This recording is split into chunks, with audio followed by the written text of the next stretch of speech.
mundo mudou. E nós precisamos seguir essa mudança, atualizando o conhecimento em grupo para qualificar cada componente do nosso setor. Ele sendo integrador ou fabricantes de soluções para segurança e tecnologias.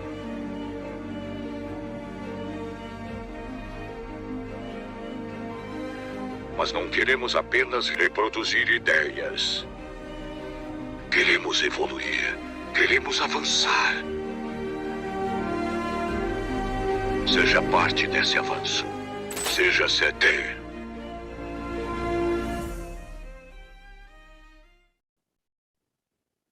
Boa tarde!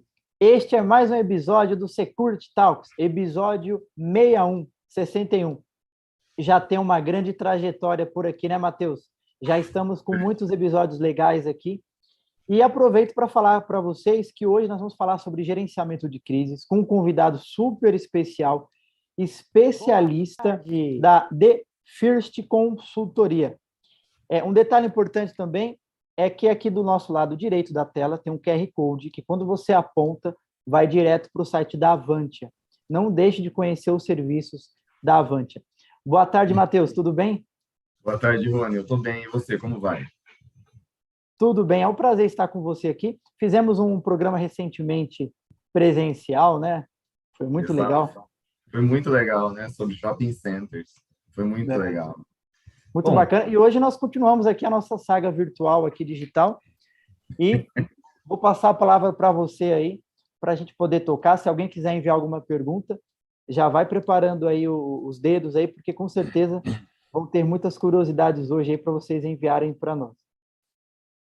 Isso aí. Bom, primeiramente, boa tarde, pessoal. Quem está nos assistindo aí, eu me chamo Matheus Paiva, sou Head de Canais e Produtos Digitais da Avantia e Safer, né? E estamos aqui para mais um Security Talks. E dessa vez com o grande Roberto Costa, né? Especialista em gerenciamento de crises empresariais. Roberto, conta um pouquinho aí da sua trajetória, um pouco de você também para a gente, para o pessoal conhecer.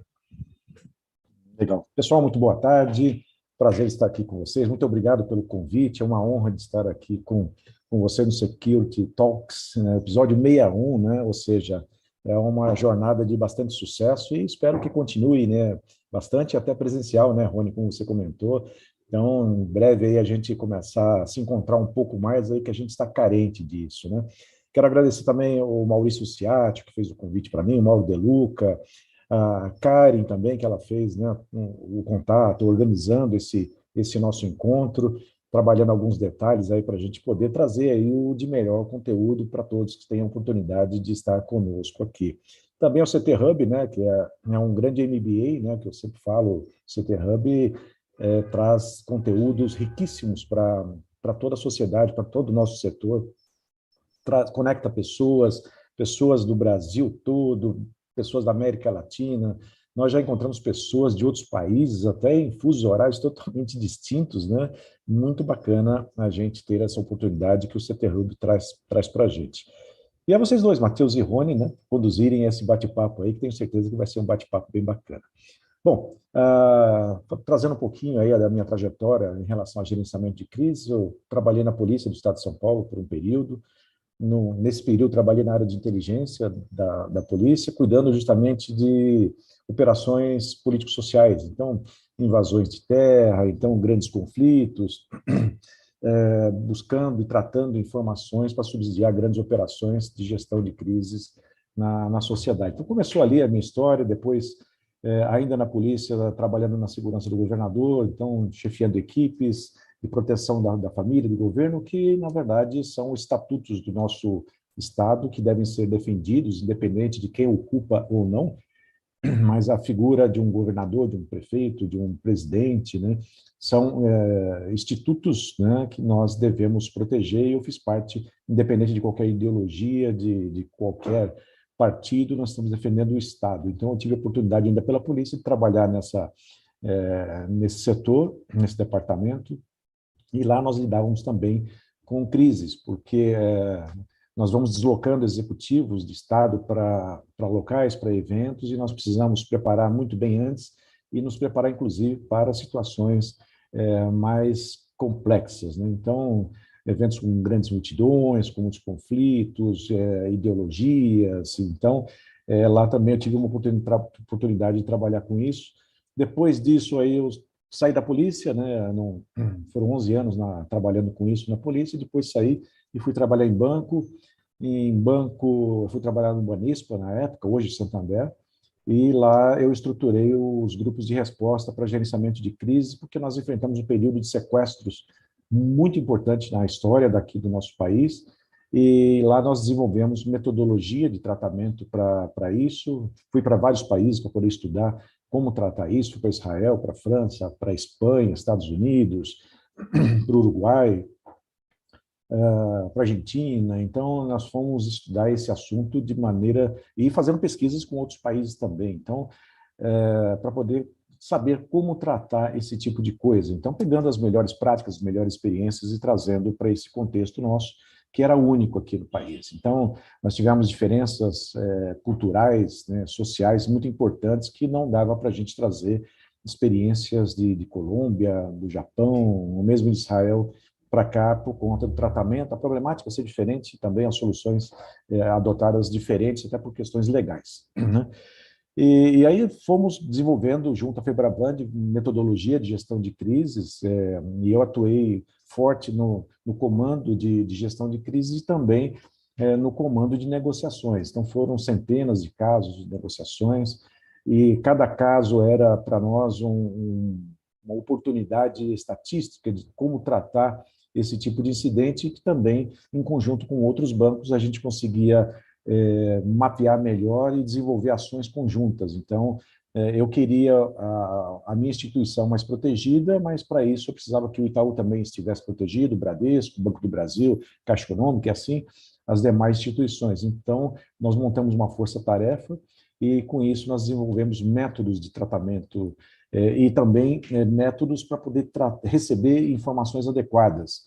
Então, de quadrilhas, horários, dias de ataque, até para poder subsidiar as operações do banco, no sentido de orientar as pessoas de como se proteger melhor, como desenvolver metodologia de segurança melhor. E daí fui atendendo mais casos, aí expandiu, né, para outros casos, fui atendendo vários estados da região Nordeste, da região Sul, que começou a se espraiar isso. De verdade, gerenciamento de crise é um assunto que ele começa com relações públicas, né, Matheus? O foco era todo assim, em opinião pública, como tratar a opinião pública, como é que as pessoas estão reagindo em relação a esse conceito. Então, eu descobri nesse universo, tanto na área policial quanto nessa área de segurança privada, de que é muito mais do que opinião pública, né? Certeza, acredito que sim. E o que, para ficar claro para o pessoal, Roberto, o que é o gerenciamento de crise? O que é esse conceito que você tanto aplicou, tanto estudou aí, contou para nós um pouco da área financeira, bancária, que eu também fiz parte por um bom tempo. O que seria? Como que você resumiria isso para a gente? Boa pergunta. A questão de crise, né? Então, ainda hoje é uma certa confusão. Aliás, é uma pergunta muito pertinente por conta disso. É uma certa confusão. O que é crise, né? Como é que eu trato isso? Então, qualquer problema é crise? Não. E um problema para uma instituição, ela é crise, para outra também é crise. Então, como é que isso funciona? Vou dar um exemplo aqui. Se nós temos duas empresas transportadoras de carga, né? E uma tem 100 caminhões, a outra tem 2 caminhões. Então, se nós formos fazer uma análise de riscos, e aí quem vai definir o que é crise ou não é a análise de riscos, vai calcular impacto, né, a severidade daquele incidente contra a empresa. Se nós estivermos considerando essas duas empresas, né, uma com 2 caminhões, outra com 100 caminhões, e nós considerarmos em análise de riscos, né, que um dos riscos seria um roubo de um veículo da frota, nós estamos falando que para uma empresa que tem 2 caminhões, ela representa 50% da sua estrutura logística, não é? Para outra empresa que possui 100 caminhões, representa 1%. Talvez, fazendo uma comparação entre ambas operações que operam no mesmo setor, Para uma é uma crise, porque ela vai perder metade da sua capacidade logística. Para outra é um problema operacional típico, então nós podemos tratar ambos casos de maneiras diferentes. Então, com cuidados e proteções diferentes, com protocolos distintos, porque a crise é algo contundente que ele pode levar o negócio à destruição. A solução de continuidade, deixar de existir, é um problema tão grave que ele pode não existir mais, ele pode arrebentar uma empresa literalmente. Então, quando nós tratamos de conceitos, e há várias metodologias que tratam disso, todas elas falam de uma situação complexa, repentina, aguda, e que leva à destruição, que ela é diferente dos problemas operacionais típicos. Nós temos uma British Standard que trata especificamente de crisis management. Então, ela ainda não está traduzida para o português, é 11.200, onde ela define exatamente o que é crise, como que deve ser conduzido isso, né, esse assunto dentro da empresa, como se organiza isso, como se desenvolve uma política e tal. Agora, dentro dessa pergunta, Matheus, é muito importante que todos nós compreendamos que crise, por ser algo assim contundente, e se nós fizermos uma análise de riscos e identificarmos 1.000 potenciais riscos em qualquer operação, crise talvez seja umas 3, 4. Né? Então, é muito comum as empresas, de uma maneira geral, é crise, isso aqui é crise, isso aqui é crise, mas não é. Ele pode ser tratado localmente. Crise é aquele evento, Matheus, que a gente acorda o presidente no domingo às 2 horas da manhã, vem para cá, meu amigo, que o bicho está pegando.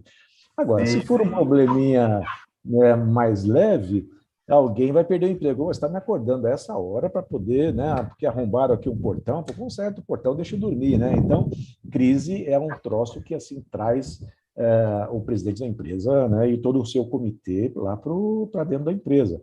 Um exemplo é uma queda de uma aeronave, né?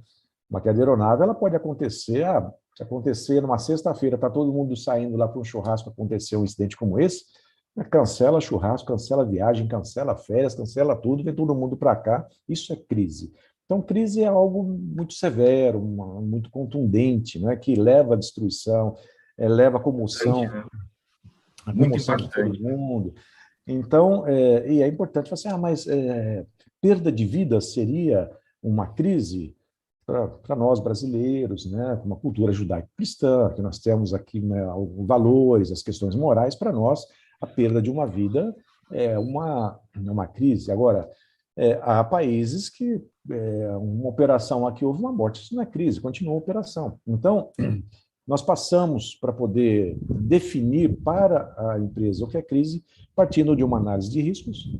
A análise de riscos vai definir quais são os riscos e quais que são de uma categoria que a própria área operacional, né, local, ela não consegue responder sozinha, então ela vai precisar de ajuda, inclusive ajuda externa, né? Então ele pode precisar de ajuda policial, de defesa civil, corpo de bombeiros ou outros órgãos de controle, né, de compliance, né? Bacana. É uma coisa de alto impacto, né? Não é simplesmente qualquer obstáculo se torna uma crise, né? Mas tem gente que trata assim, né? Só um exemplo, né, Matheus? Esses dias nós desenvolvemos um plano de gerenciamento de crise para uma empresa e o plano de gerenciamento de crises deles, até então, contemplava 70 incidentes.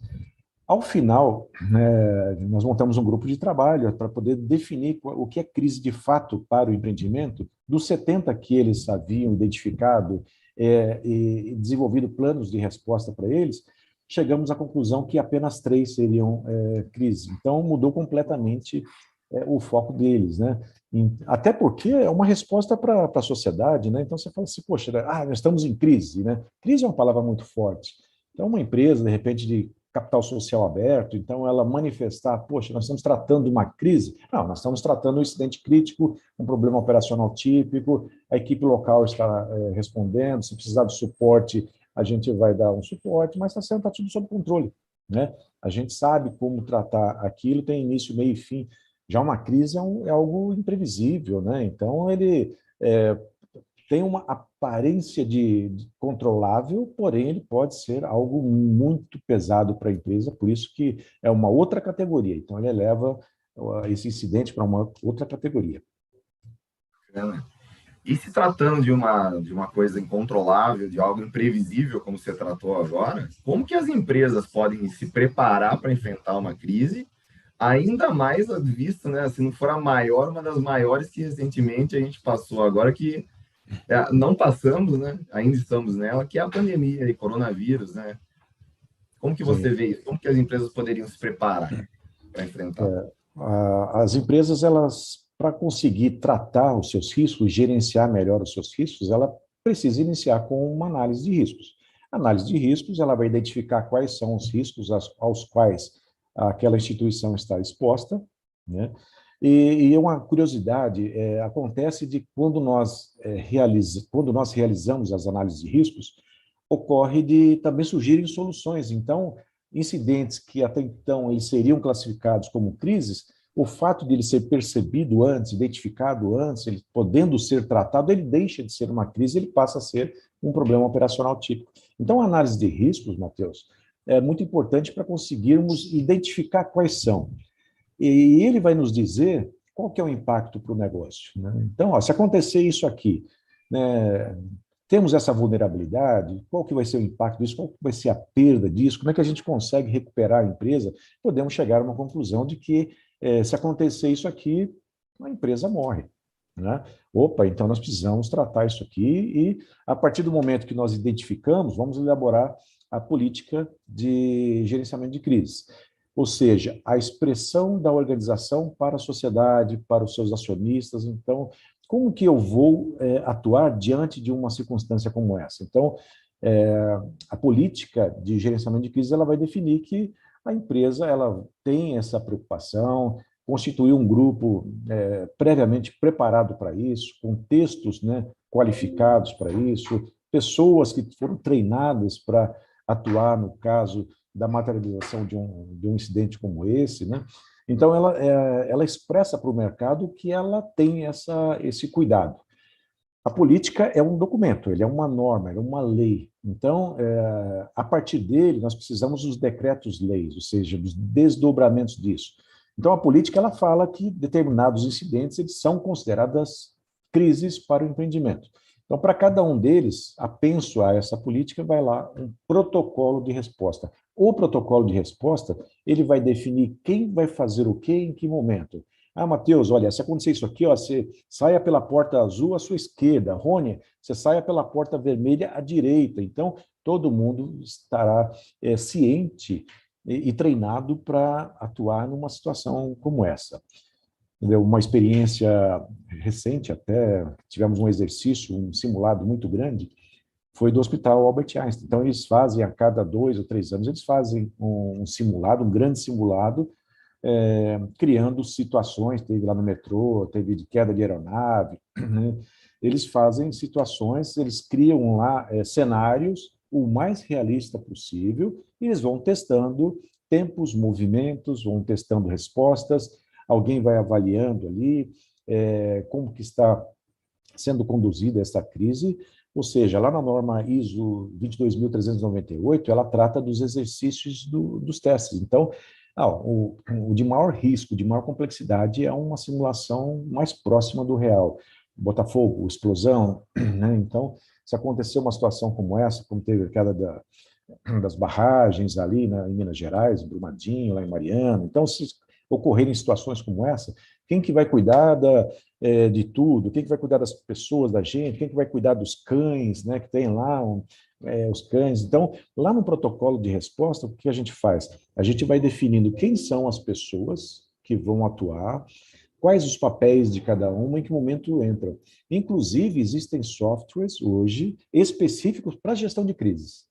Então, hoje, há um software, há alguns, né? Então, há um software muito interessante aqui da PulseSafe, que opera aqui no nosso país, que você coloca todos esses procedimentos e aí o que acontece? Matheus está recebendo essas 5 tarefas e à medida que você vai executando, você vai dando ok, e o gerente de crise lá na sala de comando, lá no comitê de crise, eles vai sabendo que o Matheus já cumpriu as tarefas dele, o Rony ainda falta uma, ele consegue interagir, vocês conseguem mandar imagem, conseguem mandar áudio, fotografar, e colocar um update, né, das informações. Então, é algo assim que ajuda as pessoas a pensarem adequadamente, porque foram treinadas em cima de um procedimento.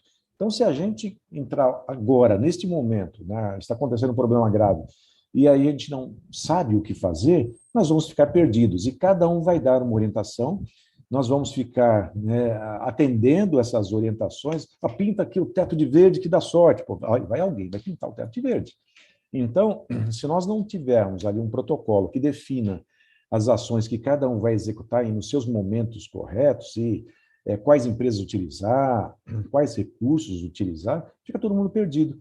Então, a política é a lei, então ela define, ela expressa para o mercado como que ela vai agir, e os protocolos, eles detalham operacionalmente de como que vai acontecer. A partir daí, nós treinamos as pessoas e fazemos ensaios. Esse é o CAMD. Roberto, se me permite uma dúvida aqui que eu fiquei. Dentro desse protocolo, existe alguma classificação? Porque, imaginando essa questão lá da empresa que tinha 70 casos, porque a gente costuma dizer que, na ideia deles, até então, tudo aquilo seria crise. Existe algum tipo de classificação que vai orientar e vai poder saber, vamos primeiro tratar esses casos, depois esse, depois esse? O que acontece? Quando a gente elege lá um caso, um tipo de incidente para uma categoria de atendimento pelo comitê de crises, então ele tem uma série de desdobramentos de ações. Então, dificilmente eu vou ter, por exemplo, lá, eu tenho uma queda de aeronave e, ao mesmo tempo, eu tenho um incêndio num galpão em outro local. Então, duas crises simultâneas, né? São protocolos distintos para cada tipo de incidente. Cada um deles tem um conjunto de medidas a serem desencadeadas por um grupo de pessoas. Então, dentro de um protocolo, nós temos uma coisa, olha, vamos tratar de uma queda de aeronave. Então, existe uma coisa chamada ordem de operação. Aí sim, nós temos aí o que tem que ser feito primeiro, segundo. Então, nós três aqui estamos tratando lá um incidente. Roberto, a primeira coisa a ser feita são esses procedimentos e você que tem que fazer. Tá. Ao mesmo tempo, o Matheus e o Rony estão com uma outra tarefa que ela não é uma medida primária, né? Então, nós temos uma ordem de operação, que isso deve estar escrito lá no protocolo, e nós temos as medidas primárias e medidas secundárias. As medidas primárias são sempre de contenção, de isolamento. Então, é uma morte no local de trabalho. Então, cobrir, isolar o local, chamar a polícia, a perícia técnica. A medida secundária é o velório, a cerimônia religiosa, fazer uma verificação dos pertences pessoais no armário lá da vítima, ver se não tem mais... Então, são coisas que são secundárias, o que é importante de imediato. Então, isso vai numa ordem de operação. Então, todas as medidas que visam proteger a vida. Então, essas são as medidas primárias. As secundárias são aquelas que a gente não precisa fazer agora, pode fazer depois. E todas elas entram, então, nessa ordem de operação. Cada um de nós temos um conjunto de tarefas. Então, o Rony tem um conjunto de tarefas. Você vai saber qual é a primeira tarefa, qual que vai ser a segunda, qual é a terceira, porque é a ordem de operação que você vai receber. O Matheus vai receber a dele, eu vou receber a minha. Cada um de nós vai dentro dessa ordem de operação e nós vamos reportando para o gerente de crise o cumprimento dessas ordens. Pode, eventualmente, surgir uma situação diferente que a gente tem que administrar ali de imediato. O que devemos fazer, né? Para isso existe um comitê de crise e vamos tomando decisões juntos. O que não podemos é desviar o nosso comportamento, as nossas condutas operacionais diante do que foi definido. Por quê? Se nós conseguirmos desenvolver um protocolo antes, nós pensamos muito bem no incidente, olha, é importante cuidar disso, cuidar daquilo, e a gente ficar meio perdido nesse momento e desenvolvendo outras ações menos importantes, nós corremos o risco de não atender algumas ou atender mal, né, em detrimento de uma coisa menos importante. Então, por isso que a gente deve estressar bastante, Rony, o desenvolvimento do protocolo de resposta. Nós fazemos ensaios mentais com o grupo de maneira que eles entendam e se imaginem, né, nessa tela mental, conduzindo a situação. Se imagine nessa situação. Vamos lá. Você está vendo isso. E aí, de posse desse filme, nessa tela, na mente, a gente, eu preciso cuidar disso, e vamos escrever isso aqui agora. Né? Estamos aqui, né, com 60, 70 BPM, todo mundo calmo, numa mesa, discutindo e tal. A outra coisa é quando o bicho está pegando lá. Então, chega lá, você está com 150 BPM, dá dor de barriga, tem gente que já quer sair de férias, tem gente que já fica doente e vai para o hospital, tem gente que arruma compromisso de última hora, cara, tem gente que pede demissão no momento da crise. Então, se a gente prepara antes e treina as pessoas, nós vamos reduzir esse efeito, né, desastroso na vida das pessoas. Isso ajuda a administrar melhor. Carga Perfeito, emocional muito obrigado. grande. E diz uma coisa, você acha que alguma empresa, dentro de um gerenciamento de risco, estava preparado com uma pandemia? O que acontece? A pandemia ela pode ser ou não, né, para muitas empresas, uma crise, né? Ela pode ser uma questão circunstancial. Tanto é que a maioria das empresas conseguiu, né, estabelecer contatos remotos, né, essas estações remotas, trabalho residencial, o home work, e conseguiu continuar sobrevivendo com isso. Agora, se você pega uma empresa, que muitas tomaram pauladas aí, tiveram que se reorganizar, porque nós temos agora uma redução de... fechou o shopping aqui, nós temos uma mão de obra de, sei lá, 200 pessoas trabalhando no shopping, e como fechou, então vamos demitir todo mundo. Então, isso pegou de calça curta muitas empresas e falei, caramba, né? Então tem que demitir todo mundo, eu não tenho onde colocar essas pessoas. O caixa, para isso, se não estava provisionado, então nós vamos ter problemas. Então, aí vamos montar um comitê aí para a gente discutir como que nós vamos fazer isso. Para outras, para algumas isso é uma questão administrativa, Matheus, mas para muitas isso significava encerrar as operações, então fechar a empresa. Então, se é uma situação que ela pode fechar uma empresa, ela é uma crise e ela deve ser tratada então por um comitê até para tomar uma decisão de fechamento, de fato, né? Que podem surgir ideias. Então, espera um pouquinho, vamos fechar ainda, né? Existem alternativas, vamos pensar diferente. Então, se a empresa ela não foi preparada antes para suportar uma situação como essa, ela pode ir lá num comitê com várias pessoas, daí por isso que a gente seleciona lá algumas pessoas de peso lá dentro do comitê, para nos ajudar a tomar decisões. Vários comitês, eu creio que a maioria dos comitês, durante aí a pandemia, elegeram lá alguns médicos especializados nesse tipo de assunto para orientar, escuta, quanto tempo vai durar isso aí? Como que é a contaminação disso?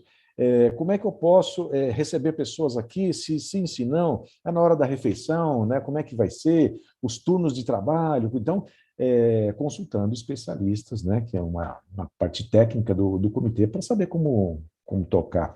Só para você ter uma ideia, a aviação civil, elas ficaram com aeronaves paradas em pátios com custos milionários diários, né? A cada minuto parado de uma aeronave, vocês sabem bem como é que o custo disso, né?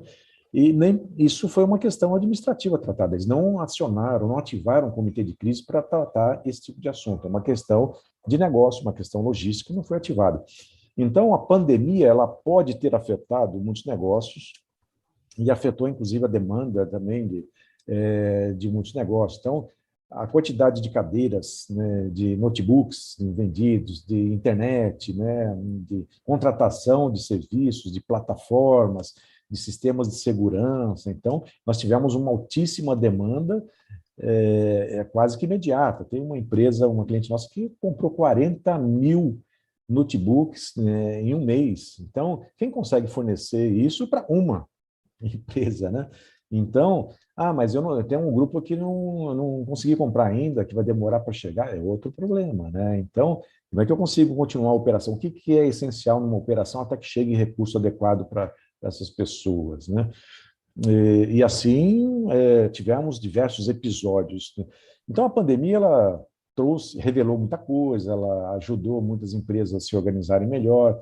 Também eu percebo que a pandemia gerou uma oportunidade muito grande de desenvolver planos, de revisar planos. Tem muitas empresas que se prepararam muito bem durante a pandemia, enquanto estava a coisa calma, revendo o seu negócio, reestruturando os seus planos. Então, a pandemia foi algo riquíssimo para muitas empresas, né? Então, para responder essa pergunta, ela pode ter sido uma crise para muitas, e várias foram, né? Mas ela foi também uma solução para muitas delas que cresceram na pandemia. Agora, quando nós fazemos lá uma análise de riscos, um dos itens são os riscos naturais, né? Então, a pandemia é uma variável que deve ser avaliada e, caso ela se manifeste, de como deve ser tratada. E, num caso como esse, então, tem muitas empresas que estão desenvolvendo seus protocolos para poder tratar até pela experiência que está sendo vivida agora, né? Ô, Matheus, nós temos perguntas aqui. Vamos falar com o pessoal? Adoro perguntar. Vamos lá. O Mauro De Luca. O Maurão, grande. Um abração. Conheço esse cara, hein? Conheço esse cara. Ele pergunta o seguinte, Roberto: se usam analíticos em cima da base de dados geradas por esses eventos para melhorar a prevenção e até exercer predição? Olha só, isso aqui é bem bacana. É possível exercer a predição e até a prevenção. A tecnologia nos ajuda muito. Tem lá nos protocolos de resposta, existem lá quais são as situações que podem ocorrer, que a gente chama de gatilhos, que vão desencadear, então, o plano, que vão ativar o comitê de crises. E o que acontece? Os analíticos, eles nos ajudam muito. Então, a partir do momento que hoje é possível nós monitorarmos ambientes e com os analíticos fazendo avaliações para nós podemos ter informação antecipada. E a informação antecipada, ela nos ajuda a prevenir ou pelo menos reduzir o impacto. Uma coisa é a gente perceber lá uma barragem, ela sem nenhum recurso analítico para poder predizer o que vai acontecer. A outra é a gente começar a receber informação. Ao receber informação, nós conseguimos até evitar uma crise e ela ser um problema operacional típico, porque ela já demandaria uma resposta antecipada. A grande sacada em gestão de crise é a gente ter informação adequada, e aí vem as estratégias de inteligência, né? O que é dado, o que é informe, o que é informação, e uma informação classificada com uma fonte confiável para que a gente tome decisões. Então, um comitê de crises ele está ali formado para tomar decisões. A partir do momento que nós recebemos informação antecipada, que são essas predições, além de ela trabalhar a prevenção, de a gente conseguir tirar aquele evento que seria de um ambiente de crise para um problema operacional típico, nós conseguimos, além disso, na materialização dessa crise, reduzir o impacto dela, porque nós já conseguimos enviar gente antes, recursos antes, já começamos a tratar antecipadamente. Então, esses gatilhos, quando acontecem, eles ativam o comitê já entra com o protocolo de resposta e já dispara, e cada um de nós sai correndo ali atrás de uma tarefa que a gente já sabe o que tem que fazer. Então, hoje, a tecnologia de inteligência artificial nos ajuda muitíssimo nisso, muitíssimo nisso. E a cada dia mais, então mais monitoramentos, né? A gente consegue saber coisas assim, de uma maneira muito melhor do que uma vigilância humana, né? Nós temos condição hoje, com tecnologia, de predizer situações que o olho humano não consegue perceber e gerar respostas imediatas. Muito boa a sua pergunta, Maldeluca. Aliás, você é um professor nisso, né? Então, você me perguntou, então é um pouco das aulas que você dá. Obrigado, Roberto. Vamos aproveitar para falar rapidinho aqui, mandar um abraço para o pessoal. Hoje nós temos aqui o Mário Tranche, a Creuza, o Gabriel, José Carlos Mesquita, o Thales, o próprio Mauro também, né? Maurício, grande abraço, Maurício. Grande abraço. A Érica Zanetti aqui falando também, que é fã número 1 aqui do Maurício. O pessoal está interagindo bastante hoje. Não vamos esquecer que nós temos um QR Code. Quando você aponta aqui para ele, vai direto para você poder conhecer mais sobre a Avantia. E também aproveitando para passar um recado, que no próximo sábado agora, no Campo de Marte, o CT vai estar realizando um grande evento lá, gratuito, na Avenida Olavo Fontoura, 1078, a missão Forças do Bem.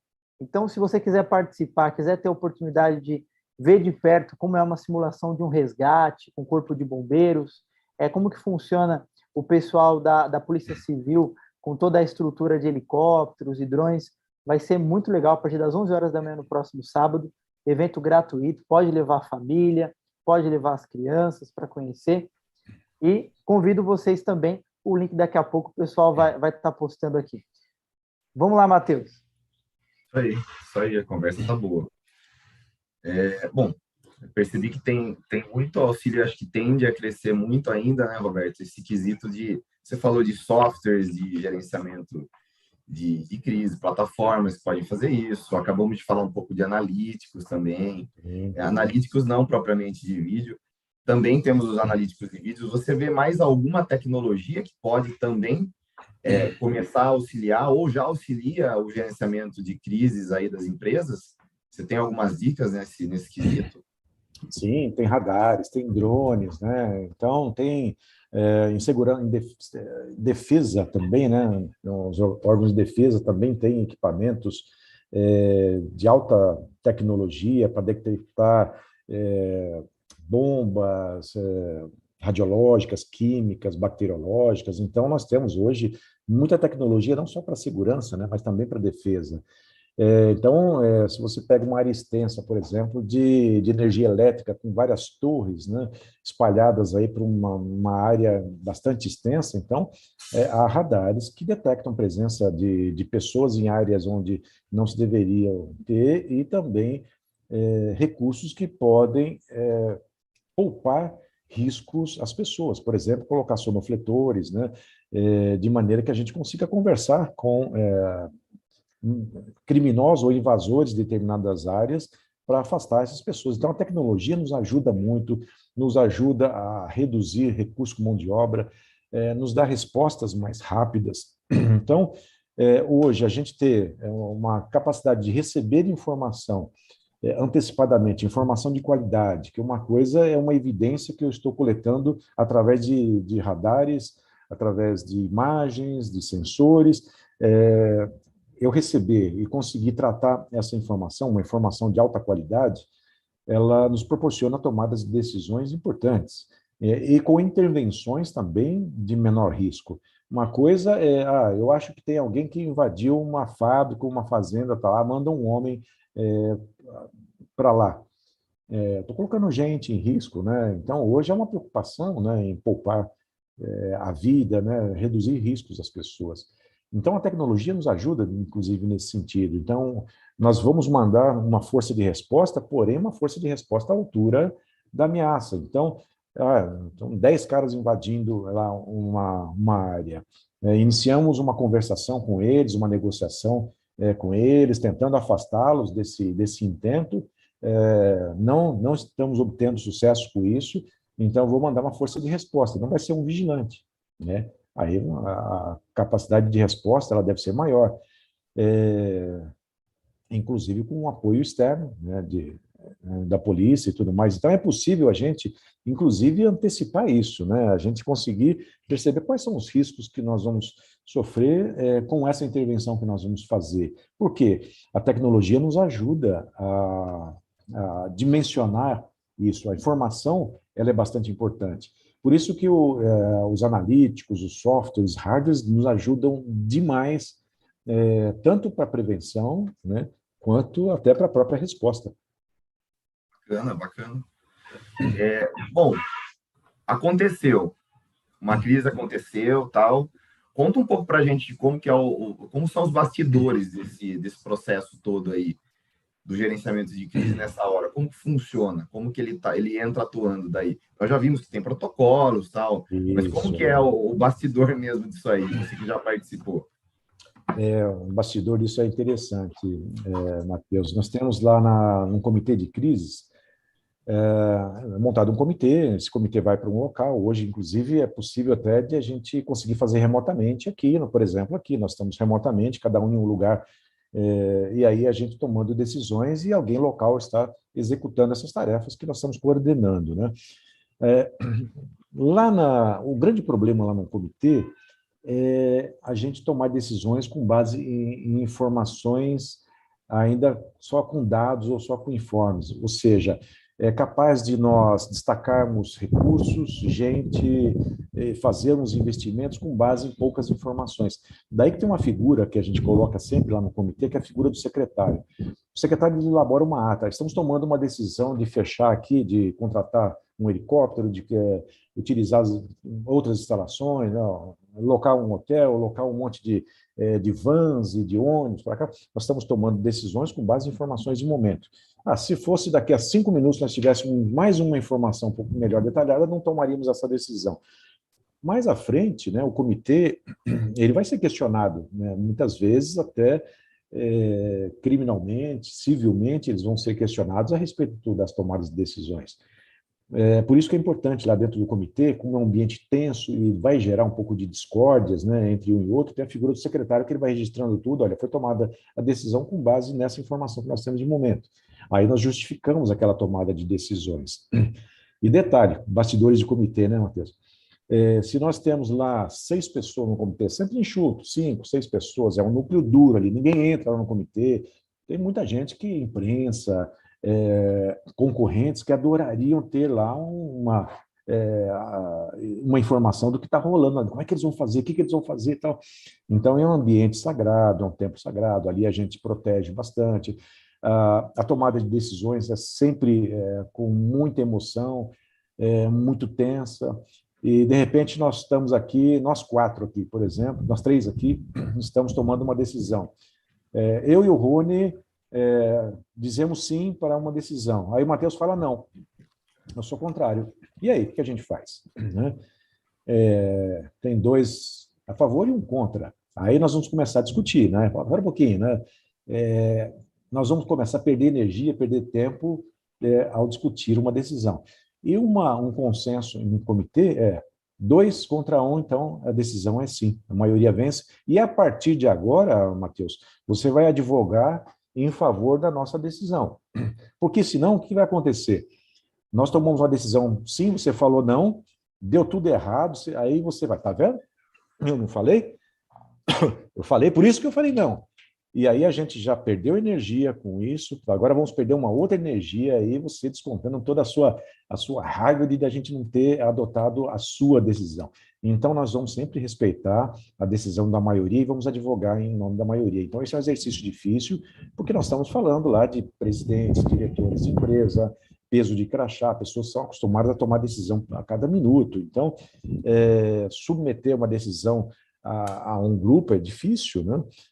Mas o gerente de crise toma uma decisão. É uma tarefa muito difícil para ele tomar uma decisão. Para isso, nós montamos um comitê, aí tem alguém lá de RH, tem alguém de financeiro, tem alguém de administração, tem do jurídico, né? Tem um especialista, por exemplo, agora, alguém médico aí que eu possa orientar processos dentro das organizações, tal. E aí, vamos tomar uma decisão do que fazer. A maioria decidiu, a minoria advoga em favor da maioria, né? E assim a gente vai vencendo. Ganhamos juntos, deu tudo certo. Perdemos? Perdemos juntos também. Então não tem esse papinho de... não temos esse papinho de... poxa, né? Se tivesse feito o que eu... seguido a minha recomendação, nós não vamos gerar perda de energia com isso. E lá nos bastidores do meu comitê tem muito isso. Então, as pessoas estão tensas, vão se cansando, tem crise que são longas, tem crises que duram dias, meses até. Então, nós precisamos ter renovação disso, descanso para as pessoas. Tem crise que nós estabelecemos, inclusive, o horário de funcionamento do comitê, se possível. Então, todo mundo agora de noite vai dormir, vai tomar um banho, vai fazer outra coisa, esquece isso aqui, amanhã a gente retoma. Tem crise que não dá, tem crise que é 24 horas. Né? Então, aí nós precisamos estar com o time operando e, né, nós preocupados com a saúde mental e física dessas pessoas. Daí tem questões lá de alimentação, de limpeza, sempre fora da sala do comitê, como eu disse, né? Infiltração lá para poder, uma espionagem para saber o que está rolando lá dentro. Tem muita gente que gostaria de estar nessa sala. Então, a gente protege bastante. E o secretário anotando tudo de maneira que a gente registre todas as evidências, até para agradecer depois as pessoas que contribuíram de alguma maneira, né? Mas um comitê de crise é muito tenso, muito tenso.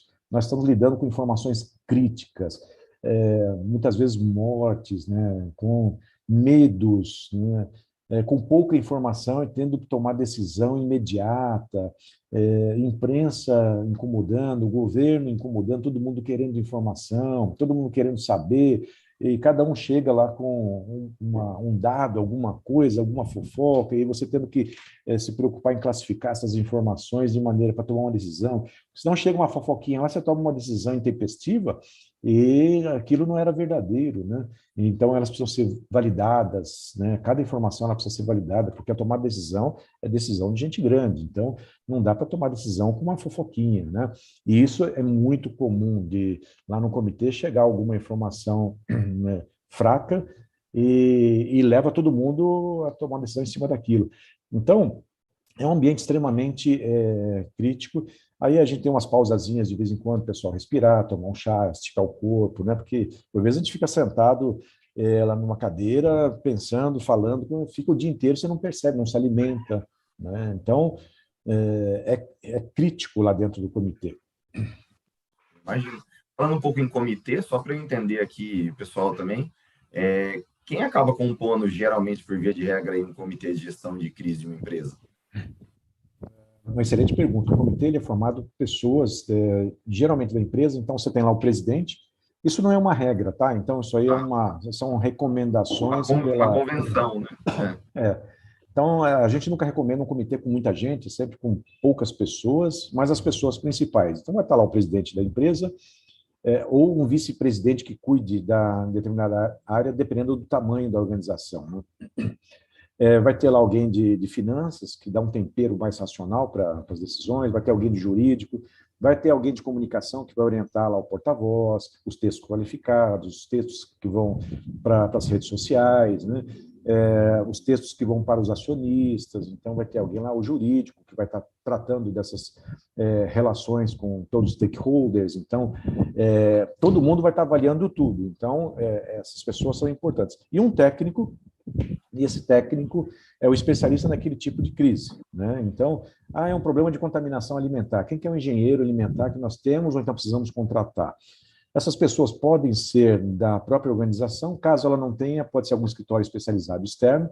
Por exemplo, né, tem empresas que têm um jurídico, mas ele não é especialista em movimentos grevistas, por exemplo. Então, mas ele tem um diretor jurídico.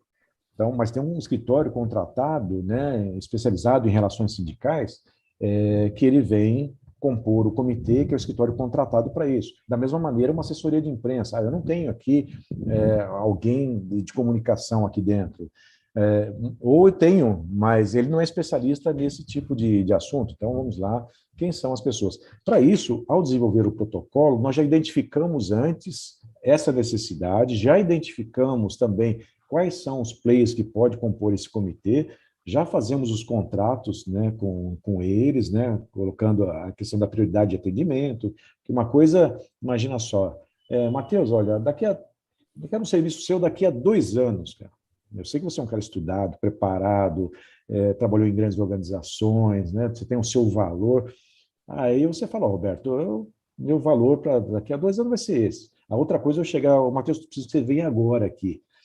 Quanto que você vai me cobrar? Aí o Matheus falou, opa, um pouquinho, né? Então, aí é diferente. Você quer que eu interrompa todas as minhas atividades, que eu agora nós podemos enfrentar uma indisponibilidade, ou então é a lei da oferta e da demanda. Uma altíssima demanda com baixíssima oferta, o preço vai lá para cima. Então, um advogado especializado, um assessor de imprensa especializado, então, contratado anteriormente, com isso discutido anteriormente, nós vamos ter uma condição favorável para o negócio, né?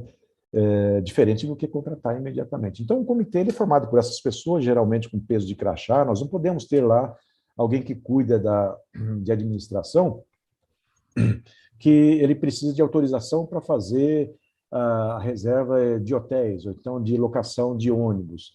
Então, tem que ser peso de crachá. Então, ele manda e as coisas acontecem, né? Então, quem compõe o comitê são pessoas que têm capacidade de decisão e de execução. Então, ele vai ter alguém um assistente dele que vai lá fazer o contato lá com as empresas, vai fazer lá pagamento e tudo mais, mas ele autoriza. Então, se existe a necessidade, isso é imediato.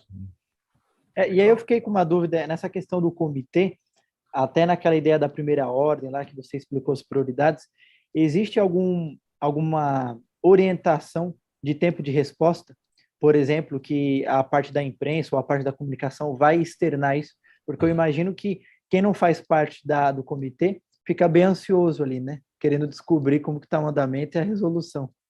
É, isso, a partir do momento que nós recebemos a notícia que os gatilhos, né, eles ativam o comitê, então, e com esses softwares que nós temos hoje, então é possível a gente já mandar todo mundo começar a executar as suas tarefas, né? E para essa questão, por exemplo, de imprensa, lá no protocolo de respostas, é comum acontecer da gente já criar um telefone 0800 para imprensa e outro para vítimas, um hot site lá que tem hoje, por exemplo, se acontecer uma queda de aeronave exatamente agora, em questão de minutos vai ter um hot site subindo com todas as informações da aeronave, do piloto, das pessoas que estavam a bordo e tal, até que vão chegando informações e aí os informes atualizados à medida que forem chegando as informações. Então, o hot site, o 0800 já previamente contratado, então as empresas já têm esses modelos de comunicação, tanto para as redes sociais, quanto para a imprensa formal, para a televisão, para a rádio, para os jornais, também os textos já são previamente definidos, porque a gente já sabe qual é o incidente, porque nós estamos considerando esse incidente, e o que vai faltar ali é colocar nomes, quantidade, então detalhes. Não vamos precisar ficar pensando na hora, né, Rony? Imagina você ter que criar um texto tenso, né, nervoso, todo mundo pressionando, rápido, olha só, está pipocando na rede social, alguém lá disparou, alguém mandou um vídeo, olha só, já saiu no jornal, já saiu na TV, vamos, cadê o texto, cadê o texto? Cara, nessa hora dá dor de barriga, né, dá vontade de sumir, de pedir demissão. Então, esses textos previamente qualificados, então, eles já estão de uma maneira, né, ordenados de uma maneira que quando chega o pessoal de comunicação, ele só vai complementando e disparando. Então, isso facilita o gerenciamento de crise. Facilita para todo mundo, né? Então, lá na hora da operação, você que é o jornalista, um assistente de comunicação, você já tem isso aí na tua mão. Opa, quais são as informações aqui? Você, em instante, você consegue colocar lá no Instagram, você consegue colocar lá no Facebook e outras, né? E outras mídias. Então, isso é assim que funciona quando a gente tem um protocolo de resposta bem definido. Muito, né? muito legal. A importância do protocolo, né? Muito importante. Fundamental. O Fernando Oliveira, Roberto, está falando que você está dando uma aula aí, viu? Grande parceiro, gosto muito dele. Meu respeito. Valeu, Fernando. Matheus, vamos caminhando aí para o final. Como sempre, né? O tempo voa e quando a gente começa a aprender um pouco do que esses especialistas nos explicam, já é a hora de estar indo para o encerramento. Mas vamos então partir então para uma última pergunta aí para o Roberto. É isso aí. Robertão, em um processo desse de gestão, como que ele se finaliza? Como que você finaliza um processo de gestão desse? Como que se considera, finalizei? Tem um cliente aí que uma vez você me lembrou agora com essa pergunta, né, de um cliente que trabalha com construtora, né, Matheus? Ele falou, Roberto, uma obra a gente abandona, a gente não finaliza, porque você vai começar coloca azulejo, não sei o quê, então, não tem fim nunca. Não, mas agora a minha esposa ou meu marido não gostou, né, dessa lâmpada aqui, muda aqui, então não tem fim nunca. Existe um momento que é o momento da declaração de encerramento da crise. Então, é um momento que a gente precisa desmobilizar todos os recursos. Então, quando as operações reiniciaram, e vão ter desdobramentos que ainda vão ser tratados, porém não mais pelo comitê. Já não é mais... É uma questão administrativa, ou então uma questão operacional que vai ser tratada, não mais pelo comitê. Quando nós identificarmos esse momento, então nós declaramos o encerramento da crise, informando, né, do resultado dela, e principalmente nós vamos informando todos os stakeholders, né, e de como que vai ser dada a sequência, né, nessas tratativas, e vamos encerrando os contratos que foram emergenciais, que tem muitos contratos. Eu contratei um consultor, um especialista, uma empresa tal, uma empresa de transporte tal, e a gente acaba esquecendo disso e aí acabamos continuando a fazer pagamentos com contrato, às vezes por meses, sem necessidade, né? Então, ao declarar o encerramento da crise, nós já vamos trabalhando também essa questão administrativa, financeira, que foi toda desencadeada aí pelo comitê. Então, aí nós declaramos formalmente o encerramento. Então, aí o comitê não se reúne mais, vão ter reuniões, obviamente, como disse, né, administrativas, operacionais, mas não do comitê. Vida que segue para a empresa com outras coisas. E também lá no comitê, né, tem lições aprendidas, então o relatório disso ele pode orientar para novas práticas, né, remodelar alguma coisa, remodelar o próprio protocolo de resposta, né? Então, essas reuniões elas vão acontecer. Então, para declarar o final da crise, então nós fazemos essa reunião, olha, tudo bem, podemos encerrar, então vamos dar por encerrado aqui e assim vai, vida que segue. Muito bacana. Matheus, vamos caminhar então para nossas considerações finais, hein? Isso aí. Aquela pergunta clássica final, né? Aquela do rodo cotidiano. Que conselho que você dá aí para o pessoal que está assistindo? Como que conselho você daria? Como que você falaria para eles conduzirem isso dentro da organização? Eu sei que tem uma série de metodologias, mas qual a consideração final que você deixaria aí para nós nessa aula que você deu hoje? Não sei se é todos que estão nos assistindo aqui, mas mesmo quem não seja um operador da área de segurança, né, estimule, né, o seu gestor, de quem está cuidando desse assunto na sua organização, a fazer análise de risco, né? Então, nós precisamos conhecer os riscos aos quais nós estamos expostos.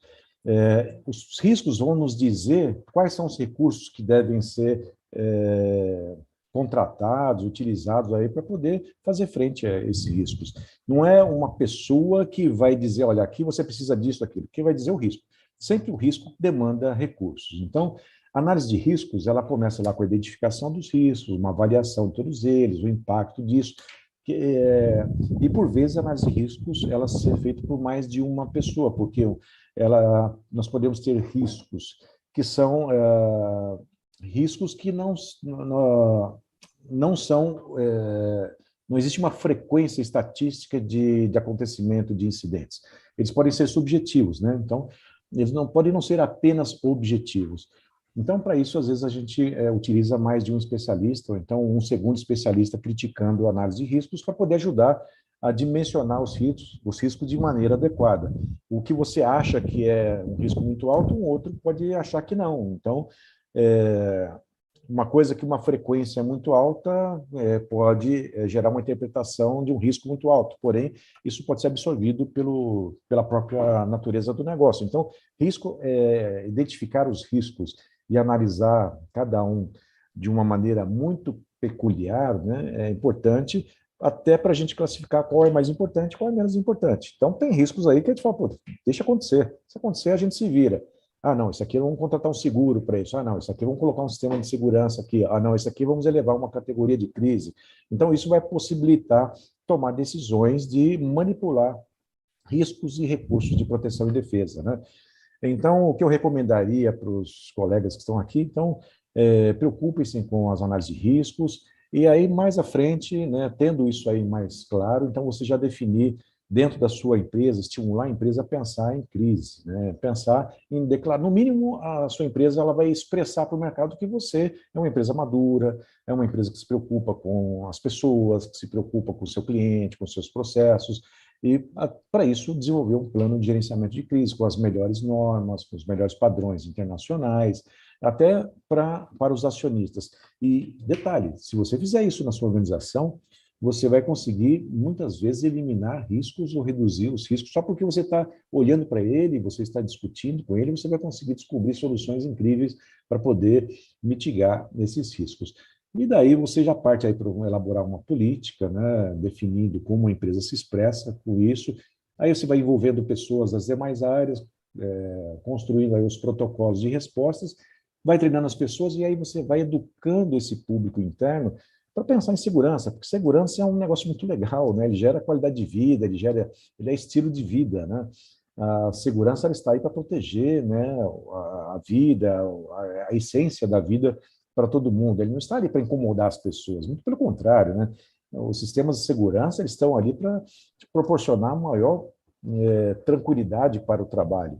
Então, com isso a gente vai educando essas pessoas com palestras, com treinamentos, e nós vamos fazendo com que todos sejam amigos da segurança, né? Isso vai ajudar bastante. Nós vamos envolvendo toda a organização nisso. Ela não é uma responsabilidade apenas do gestor de segurança. A sua tarefa enquanto gestor de segurança é promover esse movimento dentro da organização.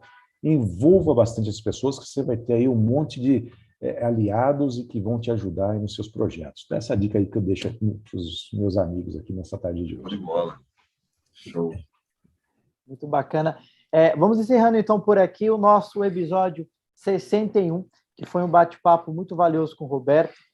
Aproveito também para falar o que a Kelly postou aqui agora, compartilhar para todos, convidando vocês para estarem no aeroporto de Campo de Marte no próximo sábado, com uma super visita guiada, orientações das operações táticas.